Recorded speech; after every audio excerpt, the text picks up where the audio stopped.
안녕하세요. 저는 얼마 전 임신과 함께 황당한 일을 겪고 고생하다 겨우 제자리를 찾은 김예진이라고 합니다. 제가 이렇게 글을 쓰게 된 건 저처럼 억울한 일을 당하고도 꾹 참으며 살아가는 분들이 계실까봐 제 이야기를 꼭 전하고 싶었기 때문이에요. 정도를 뛰어넘는 욕심이 주변 사람들을 힘들게 하고 또 결국 자기 스스로를 파멸에 이르게 하는지 제 두 눈으로 똑똑히 보았거든요. 제가 보고 들은 바를 여러분들에게 알려드리고자 합니다. 저는 꽤 평범하게 산 사람이었습니다. 딱 23살까지요. 대학 졸업과 함께 취업을 한 그 순간 부모님을 사고로 모두 잃어버렸거든요. 정말 그때는 지금도 생각하고 싶지 않을 정도로 우울한 나날을 보냈습니다. 그런데 그것도 곧 조금씩 좋아졌습니다. 제가 좋아진 게 아니라 상황이 저를 우울하게 놔두질 않았거든요. 부모님은 한창 공격적으로 사업에 매진 중이었는데 두 분 사후에 사업을 위해 빌린 돈들이 모두 빚으로 돌아왔거든요. 두 분의 보험금과 집을 팔아서 겨우 빚을 다 갚을 수 있었습니다. 그래서 저는 아무것도 없이 남겨졌죠. 그래도 다행인 건 제가 꽤 좋은 대학을 졸업했다는 것과 좋은 직장에 들어가게 됐다는 거였죠. 부모님이 보내주신 대학을 졸업해 좋은 직장을 가게 됐거든요. 작은 원룸에서 생활하면서도 그나마 희망을 잃지 않은 건 그 덕분이었죠. 그리고 평생을 연애나 결혼은 하지 말고 돈이나 벌겠다고 안정적으로 사는 것만 생각했었어요. 그런 제가 31살에 남편을 만났죠. 남편은 중소기업 사장님의 외아들이었는데 그런 집안 사람치고는 정말 소탈하고 따뜻한 사람이었습니다. 처음 만났을 때부터 제가 힘들 때마다 곁에서 묵묵히 챙겨주는 사람이었고 연애 2년 만에 결혼까지 하게 됐어요. 결혼식 날 남편이 제 손을 잡으면서 이렇게 말했습니다. 예진아, 앞으로 내가 평생 너만 지킬게. 무슨 일이 있어도. 솔직히 결혼은 허락받지 못할 거라고 생각했어요. 부모님도 둘 다 여이고 돈이라고는 일하며 모아둔 5천만 원이 다인 여자였죠. 뭐 그나마 직장이야 좋았지만 다시 말하면 그것 빼고는 그다지 결혼 상대로는 좋은 사람은 아니라는 뜻이었으니까요. 게다가 시아버지가 운영하시는 회사는 크진 않았지만 알짜 중소기업이라 자산은 꽤 되셨어요. 건물도 몇 채 가지고 계셨고 회사 매출도 탄탄했습니다. 그런 집안에서 아무것도 없는 저를 받아준다니 상상하기 어려웠죠. 당장 내쫓으면 또 몰라도. 결혼 조건은 딱 한 가지였습니다. 시어머니가 내건 조건이었는데 결혼하면 5년간은 합가해서 시댁에서 같이 살 것이었죠. 그때는 별 생각 없었어요. 사실 결혼을 허락받지 못할 수도 있다는 비관적인 생각으로 가득했거든요. 하지만 시아버지를 만나고는 그 생각이 싹 사라졌어요. 너무나 친절하고 다정하게 잘 대해주셨거든요. 시아버지는 엄격하지만 정이 많은 분이었고 핏줄을 무엇보다 중요하게 여기는 분이셨습니다. 외아들인 남편을 끔찍이 아끼셨고 그만큼 아들이 선택한 저라는 여자도 며느리로 인정해주겠다고 허허롭게 웃으셨거든요. 정말 처음부터 그렇게 잘해주시는 걸 보며 어찌나 마음이 먹먹하던지.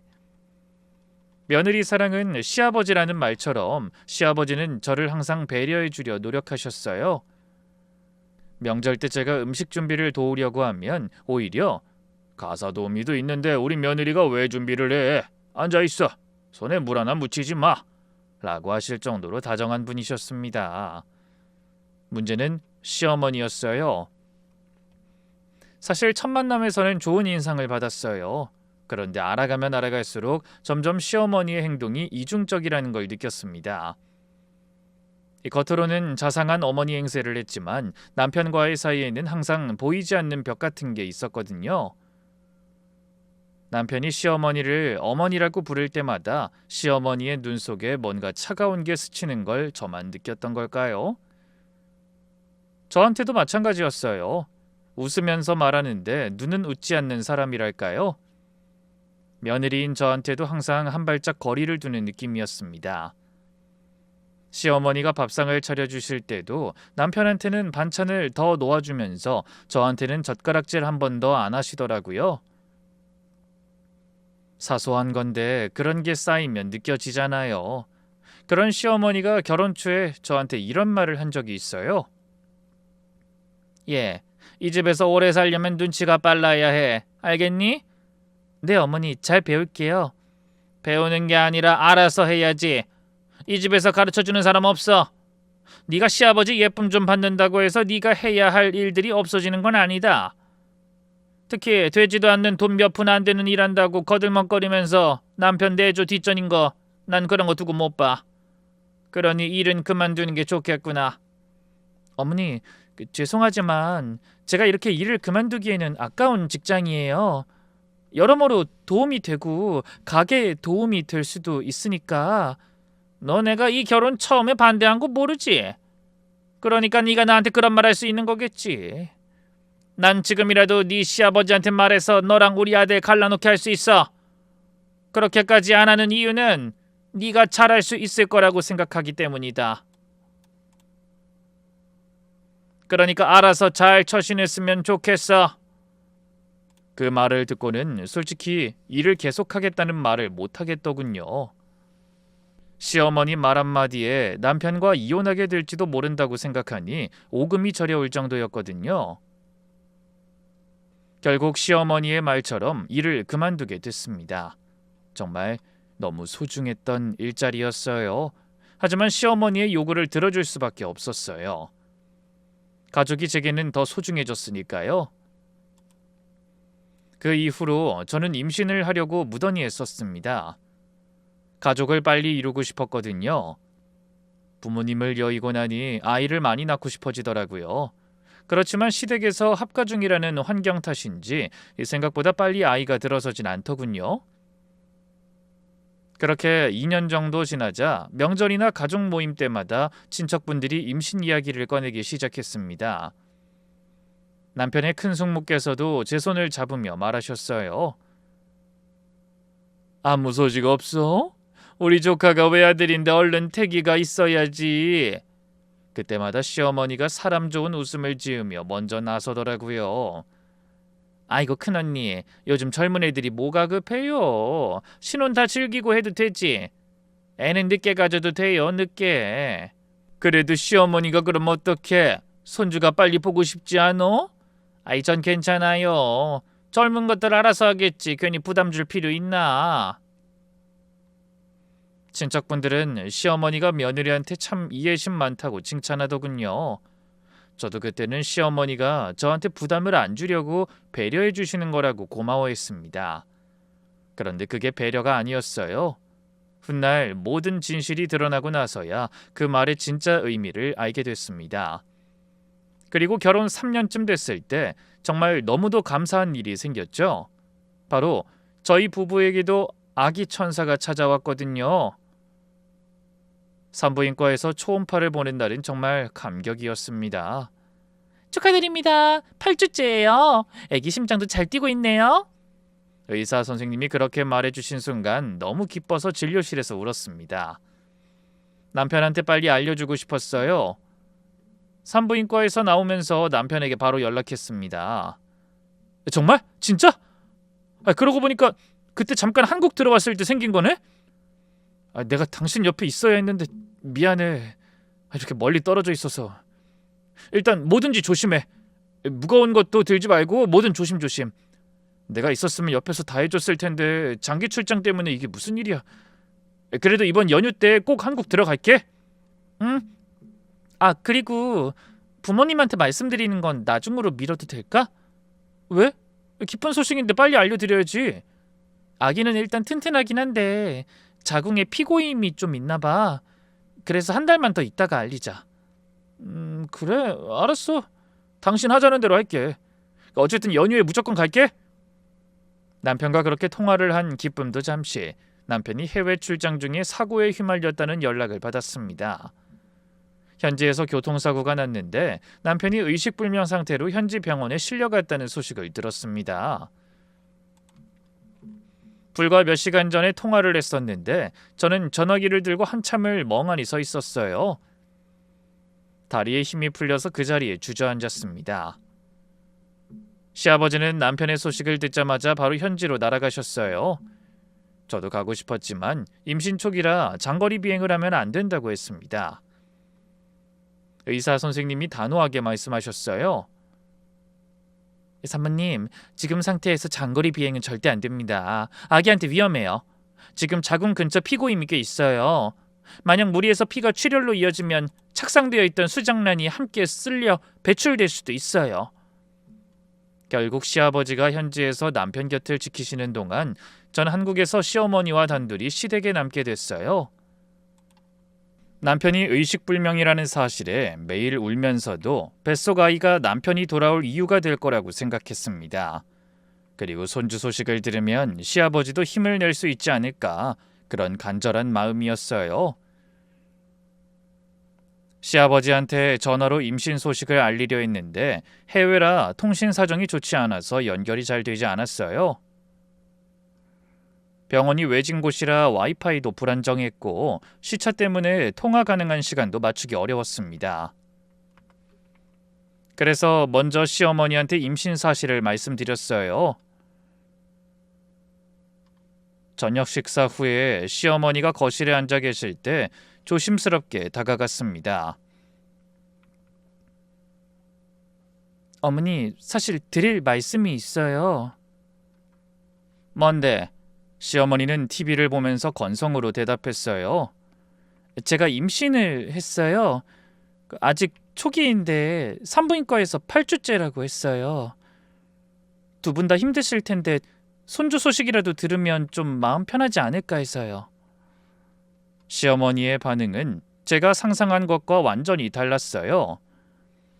조카는커녕 시어머니가 TV 리모컨을 탁 내려놓으면서 저를 돌아봤는데 그 눈빛이 아직도 잊히지 않습니다. 차갑다 못해 얼음장 같았어요.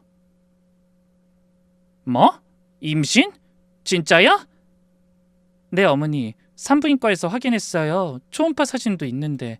야! 시어머니가 갑자기 반말을 하면서 자리에서 벌떡 일어났어요.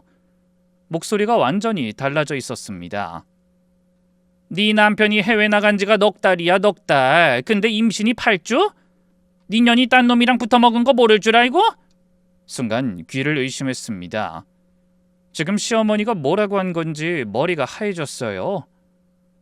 심장이 쿵 내려앉는 느낌이었습니다. 어머니, 무슨 말씀을 하시는 거예요? 남편이 저번에 잠깐 한국 들어왔을 때 생긴 아이예요. 한국 들어온 게 6주 전이다. 넌 지금 8주고. 우리 아들이 8주 전엔 해외에 가 있었는데 너 딴 남자 만나는구나. 남편이 젖꼬리 듣는데 배가 불러오는 년이 어딨어? 다른 놈 애를 가져놓고 지금 우리 아들 씨라고 바꿔치기 하려고? 시어머니의 말에 어이가 없었습니다. 임신 주스는 생리가 끝난 날을 기준으로 하기에 8주가 되는 거거든요. 하지만 생리가 끝난 날로부터 일주일 정도는 임신할 수 있는 기간이 아니에요. 생리 끝나고 열흘 뒤부터 가임기 시작이니까 2주 정도 차이가 나는 게 맞는 계산이었죠. 가임기에 임신이 되는 거니까요. 고작 그 2주를 걸고 넘어지는 시어머니에게 사실을 알려드리려 했죠. 어머니, 어떻게 그런 말씀을 하세요? 8주라는 건 생리 끝난 날 기준이라서 8주인 거예요. 일단 제가 아버님한테 전화해서 말씀드릴게요. 제가 핸드폰을 꺼내서 시아버지에게 전화를 하려 했어요. 그런데 시어머니가 제 손에서 핸드폰을 탁 쳐버렸습니다. 핸드폰이 바닥에 떨어지면서 화면이 깨졌어요. 미쳤어? 우리 남편 뒷목 잡고 넘어가게 만들 일 있니? 난 네가 뭔 수를 쓴 건지 다 안다고! 시어머니는 그러더니 갑자기 자기 방으로 들어갔다가 서류 봉투 하나를 들고 나왔어요. 봉투에서 사진 몇 장을 꺼내더니 제 앞에 턱 내밀었습니다. 이래도 네가 바람 안 났다고 말할 수가 있어? 어? 사진을 보는 순간 전 얼어붙었어요. 사진엔 제가 어떤 남자와 마주보고 서 있는 모습이 찍혀 있었습니다. 거리가 가깝고 각도가 묘해서 마치 둘이 다정하게 만나고 있는 것처럼 보였어요. 그런데 아무리 봐도 기억이 나지 않았습니다. 이게 대체 언제 찍힌 건지, 이 남자가 누군지 전혀 모르겠었어요. 어머니, 이게 뭐예요? 저 이 사람 몰라요. 이게 누군지 전혀 모른다고? 사진에 딱 찍혀 있는데 모른다고? 눈에 뭐가 씌었나 보네. 남편이 쓰러져 있는 사이에 딴 남자 만나서 미래하고도 뚫린 입이라고 거짓말을 찍찍해대? 하긴 남편 없는 사이에 애 만드는 년이 이런 거짓말 별거 아니겠지. 안 그래? 어머니, 이건 오해예요. 저는 정말 이 사람 모른다고요. 이 사진은 대체 누가 찍은 건데요? 내가 어디서 구했는지가 중요한 게 아니라 네가 찍힌 게 중요한 거야. 이것도 조작이라고 할 거야? 네 얼굴이 딱 찍혀 있는데? 저는 머리가 하얘졌어요. 분명히 제 얼굴이 맞긴 했는데 이 상황 자체가 이해가 되지 않았습니다. 그냥 억울하고 당황스럽고 머릿속이 하얗게 비어버렸습니다. 네 꼴 보기 싫으니까 이 집에서 당장 나가. 내일 아침까지 짐 싸서 꺼져! 어머니, 제발 이러지 마세요. 저 임신한 몸이에요. 아이한테 무슨 죄가 있다고. 아이? 딴 놈의 씨가 무슨 아이야? 그 배에 든 게 내 손주도 아닌데 내가 왜 신경을 써? 나가! 시어머니는 그날 밤 집안 가사도우미 아주머니한테까지 대놓고 말했습니다. 며느리가 남편 아픈 틈에 바람이 나서 내쫓는 거예요. 이 집에 드나드는 사람들한테도 다 알려요. 전년 2번 다시 우리 집에 얼씬도 못하게 하라고. 그 다음 날 아침 현관에 나가보니 제 짐이 전부 나와 있었어요.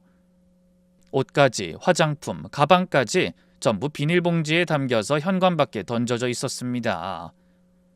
현관 비밀번호도 이미 바뀌어 있었어요. 저는 시어머니 앞에 무릎을 꿇었습니다. 자존심이고 뭐고 없었어요. 뱃속에 아이가 있었으니까요. 밖으로 나가면 갈 곳도 없고 임신한 몸으로 거리에 나서는 것보다 시댁안이 아이한테 훨씬 안전할 거라고 생각했어요. 게다가 남편이 의식불명이라 제게 생활비를 줄 수도 없으니 저는 빈털털이나 마찬가지였습니다.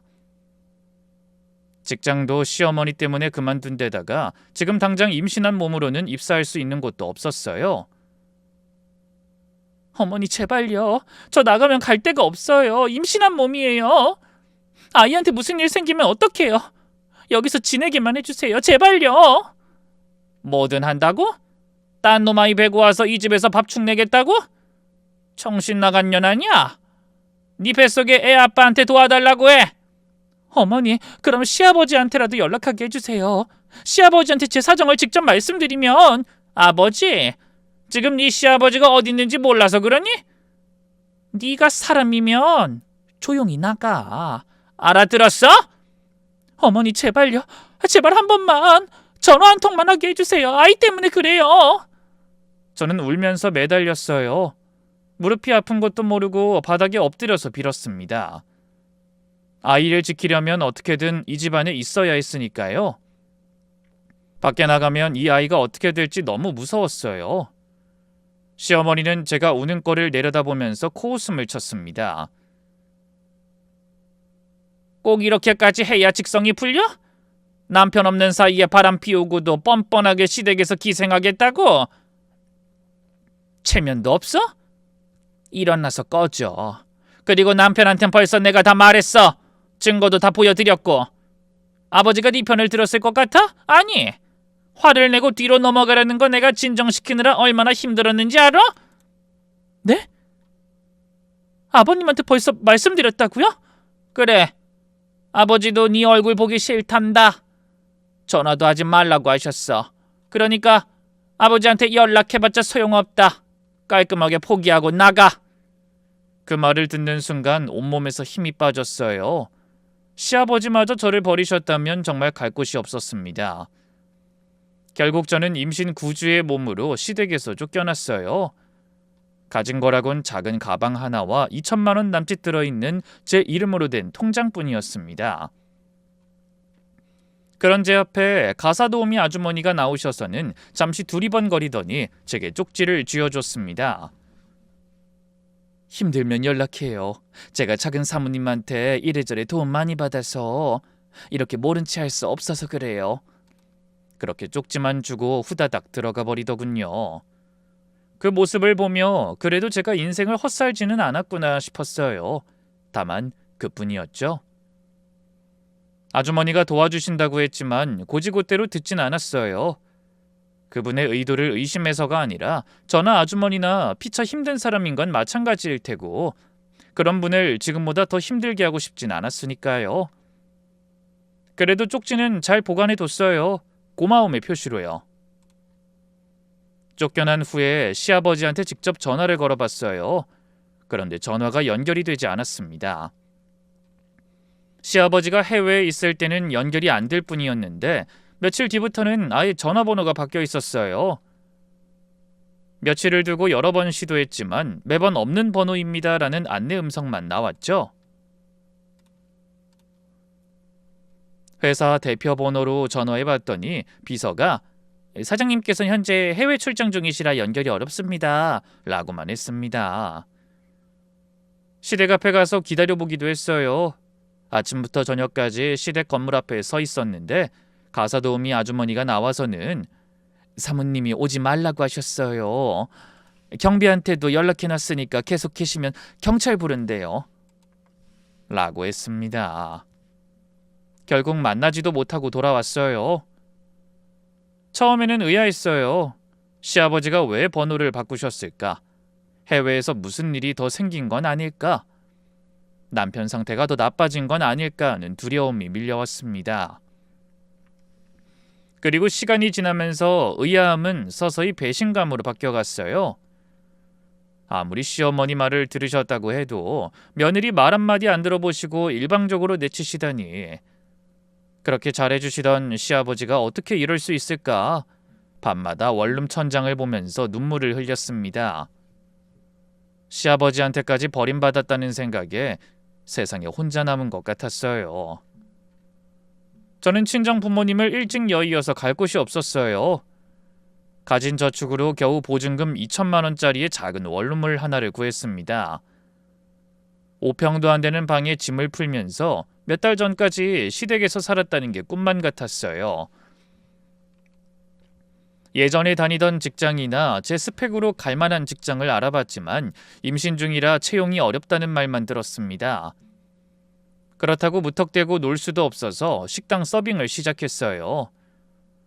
아침 9시부터 오후 3시까지 점심 장사를 돕고 저녁에는 편의점 야간 알바를 뛰었습니다. 식당 사장님이 순덕 아줌마라는 분이었는데 제 배를 보고는 걱정스러운 얼굴로 물으셨어요. 아이고 아가씨, 임신한 몸으로 왜 이런 데서 일해? 남편은 사정이 좀 있어서요. 괜찮아요 아줌마, 저 건강해요. 아이 건강하긴 얼굴이 종이장 같은데. 무거운 건 내가 할 테니까 아가씨는 홀 정리만 해. 순덕 아줌마가 아니었으면 전 정말 버티기 어려웠을 거예요. 그분이 점심때 남은 반찬을 싸주시고 가끔 고기도 구워주시면서 아기한테 영양이 가야지 라고 챙겨주셨거든요. 그래도 힘든 건 힘든 거였습니다. 입덧이 심해서 서빙 도중에 화장실로 뛰어간 적이 한두 번이 아니었어요. 발은 부어서 신발이 안 들어갈 지경이었고 허리는 하루 종일 끊어질 것 같았습니다. 편의점 야간 알바를 할 때는 새벽 3시쯤 되면 다리가 후들거려서 카운터를 잡고 겨우 서 있었어요. 어떤 날은 편의점 화장실에서 쪼그려 앉아서 배를 감싸며 울었습니다. 아무도 없는 새벽에 혼자서요. 산부인과에 갈 때마다 의사 선생님이 심각한 표정으로 말씀하셨습니다.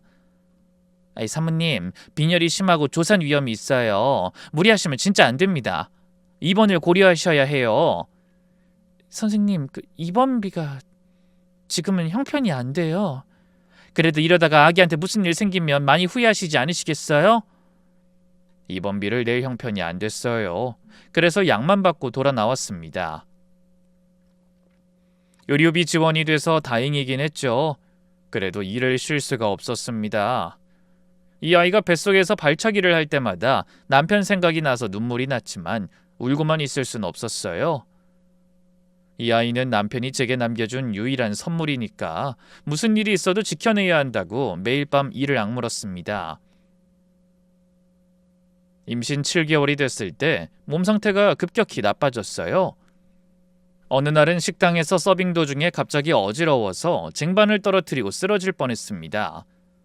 순덕 아줌마가 달려와서 부축해 주시면서 울먹이셨어요. 아유 아가씨, 이러다 진짜 큰일 치르겠어.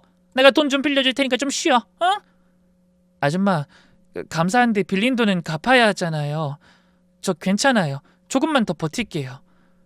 정말 막막한 순간 지갑 속에 있던 가사도우미 아주머니의 명함이 눈에 들어왔어요. 시댁에서 쫓겨나던 날 아주머니가 몰래 쥐어주셨던 명함이었습니다. 몇 달 동안 연락하면 폐가 될까봐 망설였는데 이대로는 정말 안 되겠다 싶었어요.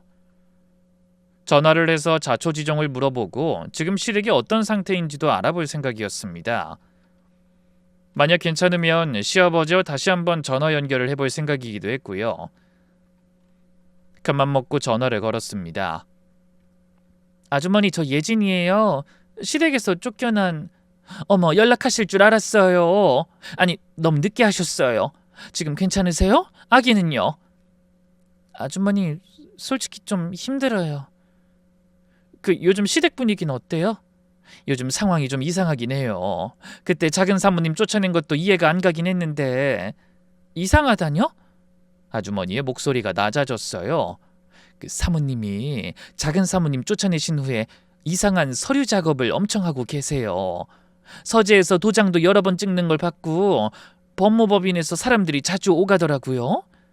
그래요? 그럼 혹시 아버님하고 전화통화는 어떻게 안 될까요? 전화번호가 바뀌신 것 같던데. 그 사장님 핸드폰 번호는 사모님이 바꿔버리셨어요. 아드님 보고 한국으로 돌아온 직후에요. 네?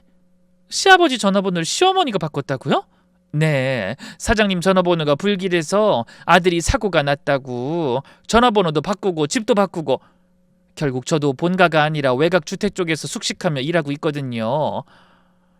근데 사모님이 어디 통화하시면서 이런 말씀을 하시더라고요. 무슨 말이요? 며느리만 내보내면 이 집 재산 다 낼 거라고. 손주가 없으면 나한테 떨어질 돈이 더 많을 거라고. 제가 그 이야기 듣고 얼마나 놀랐는지. 빨리 말해주고 싶었는데 작은 사모한테 전화는 안 오지. 소름이 돋았습니다. 온몸에 닭살이 돋으면서 손이 떨렸어요. 그 순간 모든 퍼즐이 맞춰지기 시작했습니다. 시아버지 번호가 바뀐 것도, 시댁 앞에서 시아버지를 볼 수 없었던 것도, 시댁 앞에서 쫓겨난 것도 전부 시어머니의 짓이었어요. 이유는 욕심 때문이었죠. 그제야 제게 애를 늦게 가지라고 한 시어머니의 사람 좋은 표정이 떠올랐습니다. 그때 그건 정말로 아이를 갖지 말라는 시어머니의 진짜 마음이었겠죠?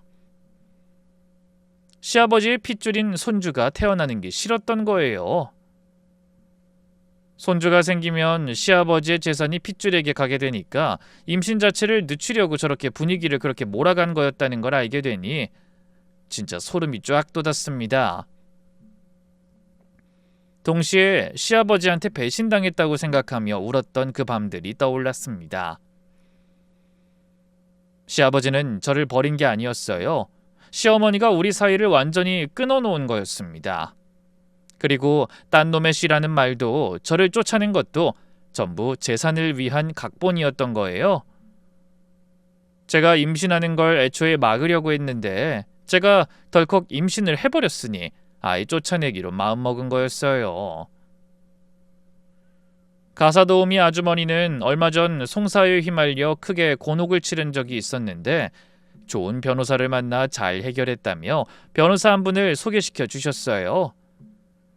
그 변호사님은 제 사정을 듣자마자 분노하셨습니다. 이건 명백한 범죄입니다. 제가 확인해보니 남편 명의의 자산 일부가 이미 어머니분의 이름으로 이전된 정황이 있어요. 부동산 등기가 바뀐 것도 있고 회사 지분 이전 서류도 움직이고 있습니다. 지금부터 법적으로 대응해야 합니다. 변호사님, 어떻게 해야 할까요? 전 지금 너무 막막해요. 뱃속에 애도 생각해야 하는데. 의뢰인님한테는 가장 강력한 무기가 있어요. 뱃속에 있는 아이입니다. 그 아이가 태어나면 법적 상속인이 되는 거예요. 저는 처음으로 싸울 수 있는 무기가 생겼다고 느꼈어요. 이제 더 이상 일방적으로 당하기만 하지 않을 거라고 다짐했습니다. 저는 변호사님과 함께 치밀하게 준비했어요. 남편의 마지막 귀가 시점과 임신 주수가 정확히 일치하는 산부인과 초음파 기록을 정리하고 가사도우미 아주머니를 통해 시어머니의 재산 이전 움직임을 계속 모니터링했습니다. 변호사님은 남편 명의 재산에 대한 보전 가처분 신청 서류도 미리 준비해놨어요. 변호사님이 저한테 말했습니다. 의뢰인님, 아이가 태어나는 그 순간이 저희가 반격할 타이밍입니다. 아이가 태어나야 DNA 검사를 할 수 있고 DNA 결과가 나오면 시어머니의 거짓말이 전부 무너져요. 그때 모든 증거를 한꺼번에 터뜨리는 겁니다. 변호사님, 시아버지한테 직접 연락할 방법은 없을까요? 시어머니가 번호까지 다 바꿔놔서. 그 부분은 제가 준비하고 있습니다. 그 사장님 회사의 고문 변호사를 통해 비서 라인을 우회하는 방법이 있어요. 아이가 태어나면 바로 실행합니다. 아이를 낳고 반드시 진실을 밝히겠다고 결심했어요. 임신 7개월, 3개월만 참으면 모든 걸 밝힐 수 있을 거라 생각하고 이를 악물고 참으려 했죠. 그런데 스트레스 때문이었을까요? 임신 34주가 되던 주에 극심한 진통을 겪으며 저는 병원에 실려갔습니다. 무리를 한 탓이었을 겁니다. 일도 해야 하는데 변호사와 상담해 앞으로 이어질 일들을 생각하느라 잠도 잘 못 잤으니까요. 조산이라니. 병원에서 진통을 잡아보려 했지만 잡히지 않았습니다. 결국 제왕절개를 하기로 했어요. 그리고 제왕절개 전날 저는 변호사님한테 전화했어요. 변호사님, 저 내일 제왕절개예요. 시간은 오전 10시 반이고요. 알겠습니다. 내일 출근하시자마자 사장님한테 연락하겠습니다. 그리고 제왕절개 날 오전 9시 변호사님은 제가 출산할 거라는 소식을 시아버지한테 직접 전했습니다. 고문 변호사를 통해 비서 라인을 우회해서 시아버지와 통화에 성공한 거예요. 며느리가 출산할 거라는 말을 듣고서 시아버지는 한참을 침묵하셨다고 해요. 그리고는 곧 어느 병원인지 물으셨다고 하더군요. 핏줄에 집착하시는 분이니까 아무리 시어머니의 말을 믿고 계셨더라도 혹시 진짜 내 핏줄이면 이라는 생각을 지우실 수가 없으셨던 거예요. 고작 30분의 수술 끝에 저는 건강한 아들을 낳았어요. 아이가 세상에 나오는 순간 저도 모르게 눈물이 쏟아졌습니다. 간호사분이 아이를 제품에 안겨줬는데 아이의 얼굴을 보자마자 숨이 멎는 것 같았어요. 눈, 코, 입, 남편을 그대로 빼닮은 얼굴이었거든요. 분만실에서 나와 회복실로 옮겨졌을 때 복도에 시아버지와 시어머니가 서 계셨어요. 변호사님의 연락을 받고 시아버지가 오신 건 맞는데 시어머니도 따라온 거였습니다. 시어머니는 시아버지가 병원에 온다는 걸 알고 따라온 거예요. 시어머니 얼굴을 보니 분노가 활활 치미는 것이 느껴졌습니다. 그깟 욕심 때문에 저와 아이를 내쫓았다고 생각하니 화가 치밀더군요. 아이를 처음 본 시어머니의 반응은 예상대로였습니다. 아이를 흘끗 보더니 코웃음을 치면서 말했어요. 봐, 내가 뭘 했어. 우리 아들 하나도 안 닮았잖아. 이래도 우리 아들이라고 우길 거야? 시도둑질하고 와서 뻔뻔하게 병원에 누워있는 꼴 좀 봐. 그래 놓고 자기는 결백하니까 오라고? 웃기지도 않네. 여보, 여기서 이럴 것 없어요. 집에 갑시다. 있어봐야 화만 나지. 어머니, 신생아 얼굴이 다 비슷해 보이는 건 당연한 거예요. DNA 검사를 하면. 닥쳐! DNA고 뭐고 필요 없어. 봐요. 여보, 아들 얼굴이 하나도 없잖아요. 시어머니가 이때다 싶어 저를 몰아붙이기 시작했어요. 시아버지 앞에서 확실하게 못을 박으려는 거였습니다. 여보, 내가 뭘 했어요. 전현이 딴 놈하고 바람 피워서 낳은 애라고. 이제 확실하죠? 됐으니까 갑시다. 전현 얼굴 더 보면 속이 뒤집어져. 우리 아들만 불쌍하지. 이런 년을 마누라로 들여서 전현한테 속은 거야. 시어머니가 시아버지의 팔을 끌면서 나가려고 했어요. 그런데 시아버지가 움직이지 않았습니다. 시아버지는 아이를 보고 계셨어요. 굳은 표정으로 한참을 말없이 아이의 얼굴만 들여다보고 계셨습니다. 여보, 왜 그래요? 가자니까. 잠깐 기다려봐. 네? 시아버지의 목소리가 떨리고 있었어요. 이 아이가 나를 닮았는데. 뭐요? 나 어릴 때 얼굴이랑 완전 판박이라고. 똑같아. 아니, 무슨 소리예요, 여보? 신생아가 다 비슷하게 생긴 거지 닮긴 뭘 닮아요? 아니야, 이건 내 핏줄이야. 내 눈은 못 속여. 시아버지는 아이에게서 눈을 떼지 못하고 쳐다보며 입술을 깨물고 계셨습니다. 검사 안 해도 내 손주가 맞아. 이 아이는 내 손주야. 여보, 정신 차려요. 전년한테 또 속는 거라고. 아이, 정신 사나우니까 그만 좀 소리 질러. 시아버지가 시어머니를 돌아보셨어요. 그 눈빛이 달랐어요. 전에 없던 의심이 담긴 눈이었습니다. 빨리 친자 검사해라, 당장. 아이, 검사까지 할 필요가 뭐가 있어요? 안 해도 뻔한데. 제가 전년 외도 증거도 다 보여줬잖아요. 안 해도 뻔하다고? 나한텐 안 해도 내 손주인 게 뻔한데. 당신 이상하네. 왜 그렇게 검사를 막으려고 해? 시어머니가 말을 잇지 못했어요. 시아버지가 차가운 목소리로 말씀하셨습니다. 검사해, 무조건. 그리고 시아버지는 저를 돌아보시면서 처음으로 미안한 표정을 지으셨어요. 아가, 내가 제대로 확인도 안 하고 미안하다. 저는 그 말에 참았던 눈물이 터져버렸습니다. 몇 달 동안 시아버지한테 버림받았다고 생각하며 원망하고 울었던 밤들이 한꺼번에 몰려왔어요. DNA 검사는 3개의 독립기관에서 동시에 진행됐어요. 한 곳에서만 하면 시어머니가 또 조작이라고 우길 게 뻔했으니까요. 결과가 나오기까지의 며칠이 얼마나 길었는지 모릅니다. 드디어 결과가 나왔어요. 남편의 친아들 99.99% 일치. 3곳의 결과가 모두 동일했습니다. 빈틈이 없었어요. 변호사님이 3기관의 결과지를 나란히 놓으며 시아버지한테 보여드렸습니다. 시아버지는 결과지를 들고 고개를 떨구셨어요. 내가 내 며느리, 내 손주를... 시어머니는 얼굴이 하얘져 있었지만 금방 태도를 바꿔 또 발악을 했습니다. 검사 결과가 조작된 거예요. 저 여자가 변호사한테 뭔 수를 쓴 거라고요. 3곳이 다 짜고 치면 되는 거잖아요. 3곳에서 동시에 조작을 했다고요? 서로 다른 3곳이? 어머니, 본인이 하시는 말이 얼마나 말이 안 되는지 아세요? 제가 차갑게 말하자 시어머니가 절 노려봤어요. 이년이 감히 시어머니한테... 어머니, 감이라는 말은 제가 하고 싶어요. 감히 임신한 며느리를 거리에 내쫓고 태어나지도 않은 아이한테 딴 놈의 씨라는 누명을 씌우다니, 그게 시어머니가 할 짓입니까? 시어머니가 입을 벌렸다 닫았어요. 시아버지가 시어머니를 똑바로 바라보며 말씀하셨습니다. 당신 나한테 보여준 그 사진, 그 호텔 기록, 그 증인 전부 다시 확인해야겠으니 가지고 와봐.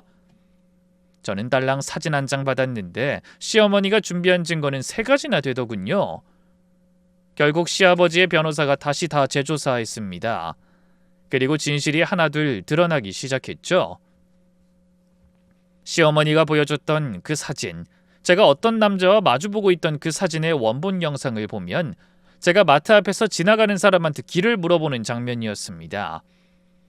3초짜리 대화를 시어머니가 특정 프레임만 잘라서 마치 미래하는 것처럼 편집한 거였어요. 변호사님이 영상 전문가의 분석 보고서까지 제출했습니다. 그 다음에는 호텔 투숙 기록이었어요. 해당 호텔에 직접 확인한 결과 그런 기록 자체가 존재하지 않았습니다. 호텔 측의 공식 회신서까지 첨부되어 있었어요. 그리고 마지막으로 시어머니한테 돈을 받고 거짓 증언을 했던 동네 주민의 자백 녹음까지 받아오셨더군요. 아이, 사모님이 저한테 50만 원 주면서 며느리가 이상한 남자랑 만나는 걸 봤다고 말하라고 했어요. 죄송합니다. 저도 돈이 급해서. 그 다음이 결정적이었어요. 가사도우미 아주머니가 몰래 녹음한 시어머니의 전화통화 내용이 재생되는 순간 방안이 완전히 얼어붙었습니다. 며느리만 내보내면 이 집 재산 다 내 거라고. 손주가 없으면 나한테 떨어질 돈이 더 많을 거 아니야. 핏줄이 없으면 결국 나한테 오게 돼 있어. 시아버지는 그 녹음을 듣고 의자에서 무너지듯 주저앉으셨어요. 두 손으로 얼굴을 감싸고 한참을 아무 말도 못하셨습니다. 마지막으로 변호사님이 시어머니의 재산 이전 내역을 공개했어요. 남편이 의식불명인 틈을 이용해서 남편 명의의 아파트 두 채를 자기 이름으로 이전했고 시아버지 회사 지분 일부도 옮기려던 서류들이 쏟아져 나왔습니다. 변호사님이 가처분 신청을 해서 지분 이전은 막았지만 부동산은 이미 이전된 상태였어요. 시아버지가 시어머니를 바라보는 눈빛은 제가 한 번도 본 적 없는 것이었습니다. 네가 인간이야? 아무리 피가 안 통해도 내 아들이 죽을 뻔했는데 네가 그 틈에 이런 짓을 하고 있었어? 그래, 그때부터 이상했지. 친척들 앞에서 애는 늦게 가져도 된다고 한 것, 처음부터 핏줄이 생기는 걸 막으려고 한 거였어? 내 손주가 태어나면 재산을 나눠야 하니까. 대체 무슨 생각으로 이런 짓을 저지른 거야? 저는 깜짝 놀랐습니다. 시어머니가 친모가 아니라 계모였다는 걸 처음 알았거든요. 남편이 그런 이야기를 해준 적이 없어서 전혀 몰랐죠. 그제야 모든 것이 명확하게 와닿기 시작했습니다. 시어머니의 얼굴은 새파래졌어요. 그 부분까지 들킬 줄은 몰랐나 보더라고요. 시어머니는 잠시 당황한 것 같더니 이내 눈을 부라리며 본색을 완전히 드러냈습니다. 그래서 어쩔 건데요? 내가 이 집에서 얼마나 참고 살았는데? 피 한 방울 안 섞인 남의 자식 키우면서 평생 종노릇한 거 아무도 몰라? 그 정도는 받을 자격이 있다고! 자격? 네가 무슨 자격이 있어? 며느리를 임신한 몸으로 거리에 내던지고 내 손주한테 딴 놈의 씨라는 누명을 씌운 년이 자격을 말해? 내가 며느리 출산날 병원에 안 와봤으면 내 아들에게 미안해서 어쩔 뻔했냐고? 하! 당신은 뭐 잘한 줄 알아요? 그렇게 애지중지였으면 내 말에도 연락 한 번은 했겠죠. 그런데 지금까지 무시했잖아요. 그걸 지금 내 탓을 해? 내가 왜 연락을 못했는데? 연락하려고 할 때마다 당신이 말렸잖아. 어쩐지 이상했어. 모든 연락처에서 며느리 전화번호만 쏙 빠진 게 이상했다고. 시아버지의 목소리가 방 전체를 울렸어요. 저는 시아버지와 시어머니의 싸움을 가만히 지켜보다가 조용히 입을 열었습니다. 어머니, 시어머니가 저를 돌아봤어요. 뭘 쳐다봐 이년아! 다 네 년 때문에 이 꼴 된 거야! 어머니, 이제 남 탓 좀 그만하세요. 저를 쫓아낸 건 어머니예요. 증거를 조작한 것도 어머니고 시아버지를 속인 것도 어머니고 남편 재산을 빼돌린 것도 어머니예요. 시아버지 전화번호 바꿔서 제가 연락도 못하게 만든 것도 어머니고요. 이 자리에서 피해자인 척하지 마세요. 너무 역겨우니까. 뭐? 이게 뚫린 입이라고 어디 함부로... 뚫린 입이니까 몇 마디만 더 할게요. 저 어머니가 저한테 한 그 말 하나도 안 잊었습니다. 임신한 몸으로 새벽에 편의점 알바하면서 발 부어서 신발 못 신으면서 조산 위험이라고 의사가 입원하라는데 돈이 없어서 못하면서 어머니가 주신 조작사진 들고 울면서 시아버지한테 전화해도 결번이 뜨는 전화기 잡고 울면서 그러면서도 매일 밤 이를 악물었어요. 반드시 이 아이 지키고 반드시 진실 밝히겠다고. 제가 말 한마디 할 때마다 시아버지의 표정은 괴로움으로 일그러져 갔습니다. 미안함과 안타까움으로 말입니다. 하지만 시어머니는 내내 제 눈을 피하지 않더군요. 오히려 더 당당했죠. 제가 임신한 몸으로 바닥에 엎드려서 제발 쫓아내지 말라고 빌었잖아요. 그때 어머니가 뭐라고 했는지 기억해요? 꼴 좋다고 딴 놈 아이 베고 와서 기생하겠냐고 했잖아요. 그때 제가 얼마나 비참했는지 아세요? 그러니까 오늘 어머니가 뿌린 거 오늘 다 거두고 가세요. 시어머니가 처음으로 말을 잇지 못했습니다. 입만 벌렸다 닫았다를 반복했어요. 시아버지가 자리에서 일어나셨습니다. 바닥에 엎드려 빌었다니 나한텐 뻔뻔하게 나갔다고 하지 않았어? 당신 내가 어떻게든 이해해보려고 했는데 이해가 안 돼. 더 이상 당신을 이해하는 건 포기하겠어. 그 말에 시어머니가 깜짝 놀란 듯 시아버지를 보더군요. 뭐? 그게 무슨 소리야? 여보, 이해하는 걸 포기한다니? 말 그대로야. 당신을 포기하겠으니 이혼해. 몇십 년 살면서 한 거라곤 사기치고 도둑질하고 며느리한테 행패 부리고 쫓는 것밖에 없었지. 난 당신한테 줄 것도 없어. 그러니 당신이 며느리한테 한 것처럼 몸만 나가. 나도 이 집 식구예요. 법적으로 아내라고. 그럼 그 재산 분할이라도 해줘야지. 맨몸으로 어떻게 나가? 식구? 이 인두껍을 쓴 악마 같은 여자야. 너 같은 사과를 믿는 게 아니었어. 분위기가 과열되는 찰나 변호사님이 차분하게 끼어들었어요.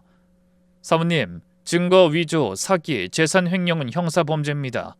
유책 배우자로 판정되면 재산 분할은 최소화되고 오히려 빼돌린 재산에 대한 반환 소송과 형사 고소가 진행됩니다.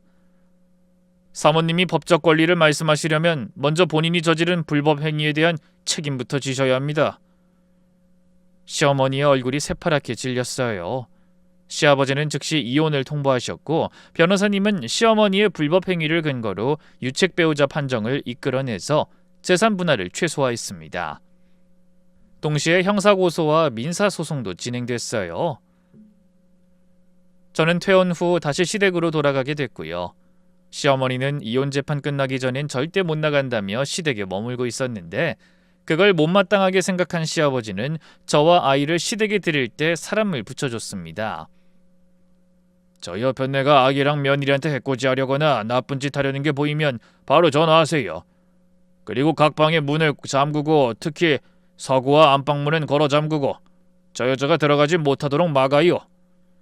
그렇게 시부모님의 이혼이 진행됐고 시어머니는 유책 배우자로 이혼이 성립됐습니다. 그리고 이혼 성립이 되자마자 시아버지는 시어머니를 시댁에서 내쫓았습니다. 시어머니가 쫓겨나는 당일 저는 아이를 안고 현관에 서 있었어요. 시어머니의 짐이 현관에 나와 있는 모습을 보니 몇 달 전 제 짐이 나와 있던 그날이 떠올랐습니다. 저는 도끼 가득한 눈을 한 시어머니를 향해 말했습니다. 어머니 기억나세요? 제 짐 싸서 현관에 내놓으셨죠? 오늘은 어머님 짐이 현관에 나와 있네요. 시어머니 표정이 포악해졌습니다. 사람 인생 참 모를 일이에요. 저 쫓아낼 때는 본인이 이렇게 되실 거 몰랐죠? 어때요 기분이?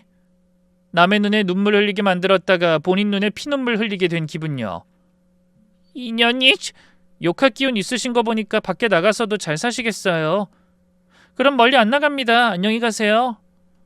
시어머니는 이를 갈면서 내뱉었어요. 두고 봐 이년아. 아직 안 끝났어. 시어머니는 이를 악물고 나갔습니다. 그러나 전혀 무섭지가 않았어요. 시어머니는 정말 빈털터리로 나갔거든요.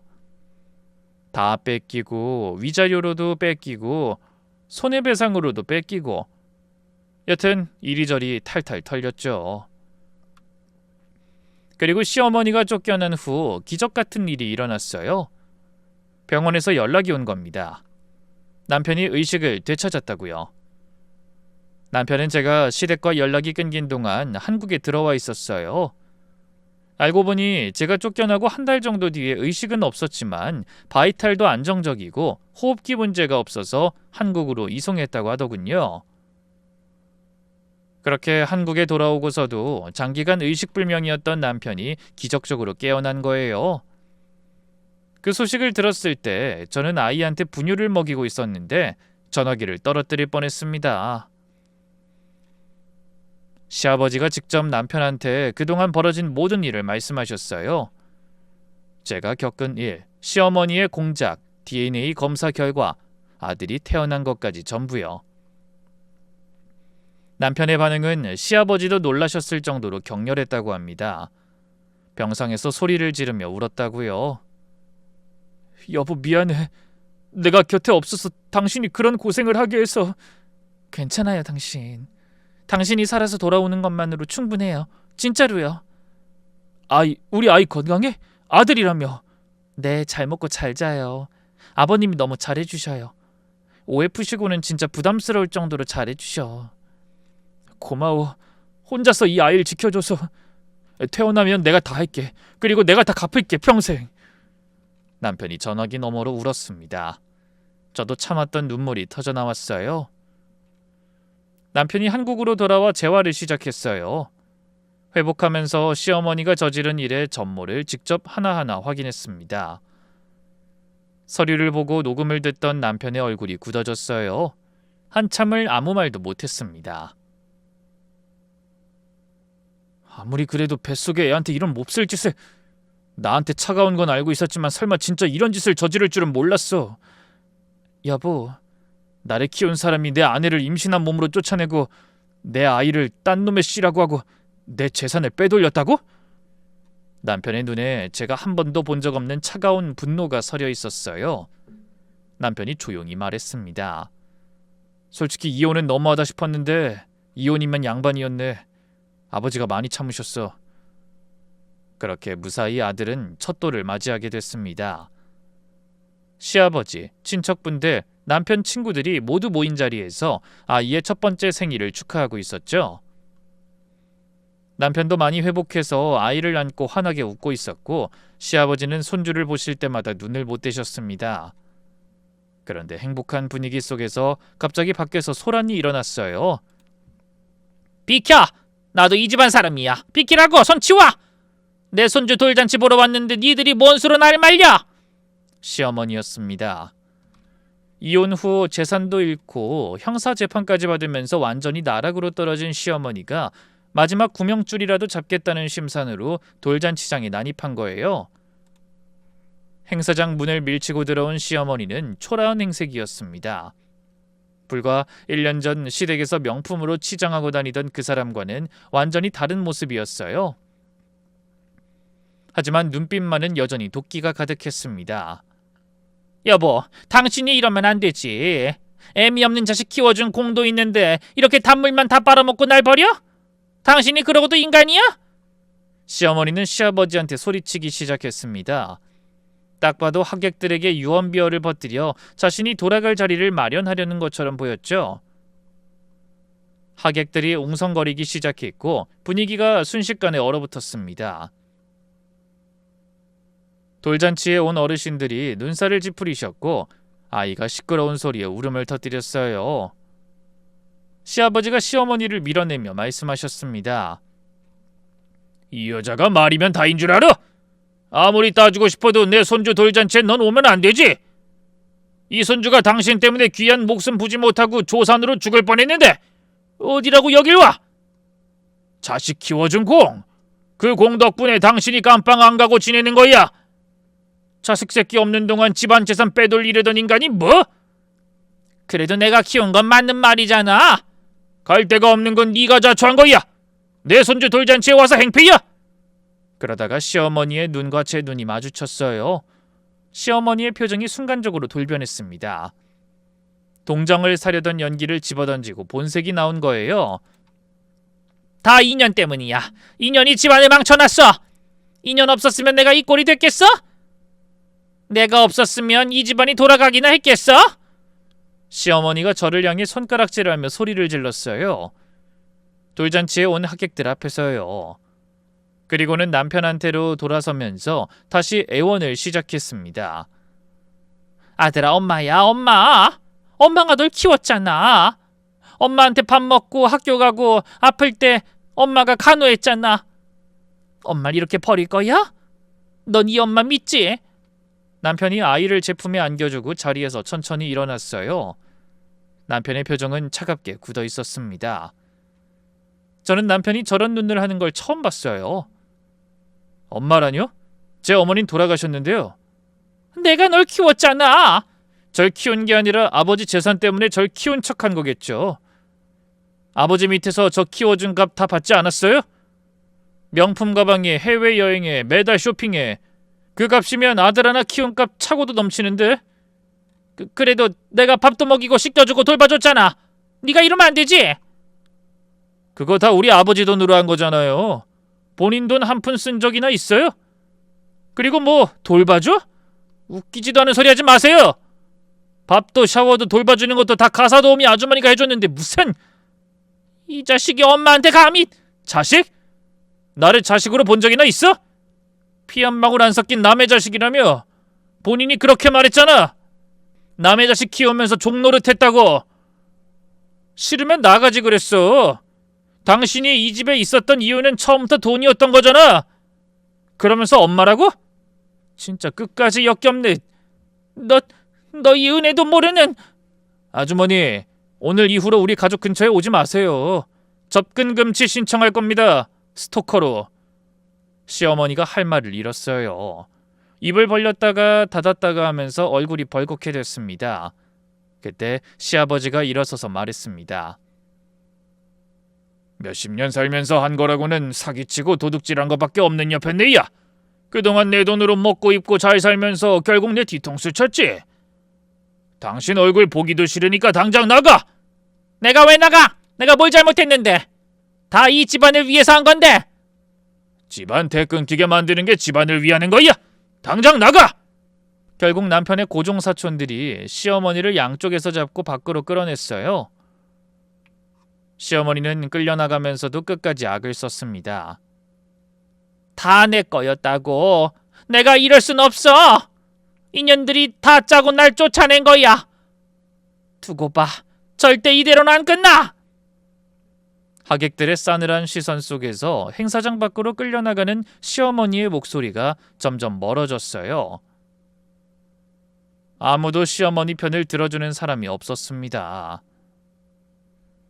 저는 아이를 꼭 안고 흔들리지 않는 표정으로 그 장면을 지켜봤어요. 남편이 제 어깨를 감싸며 말했습니다. 괜찮아. 이제 진짜 끝이야. 첫 돌 때의 그 난장판은 저희에게는 아픔이기도 하고 웃음거리이기도 합니다. 시간이 제법 지났으니까요. 지금 저는 남편과 함께 행복한 가정을 꾸리고 있어요. 남편은 완전히 회복해서 시아버지의 일을 물려받으려고 기존 회사를 퇴직했어요. 저도 회사 운영에 참여하고 있습니다. 아들은 시아버지의 유일한 핏줄이자 후계자로 온 가족의 사랑을 듬뿍 받으며 자라고 있어요. 시어머니는 이혼 후 받은 극소액의 돈마저 투자 사기에 속아서 다 날렸어요. 형사재판에서 집행유예를 받았지만 사회적으로 완전히 매장됐습니다. 돌잔치에서 쫓겨난 뒤에는 SNS에 저를 비방하는 글을 올렸다가 명예훼손으로 추가 고소까지 당했어요. 끝까지 반성이라고는 하지 않더군요. 사람 참 바뀌지 않더라고요. 그리고 세상에는 영원한 거짓은 없고 진실은 반드시 밝혀집니다. 끝까지 읽어주셔서 감사합니다.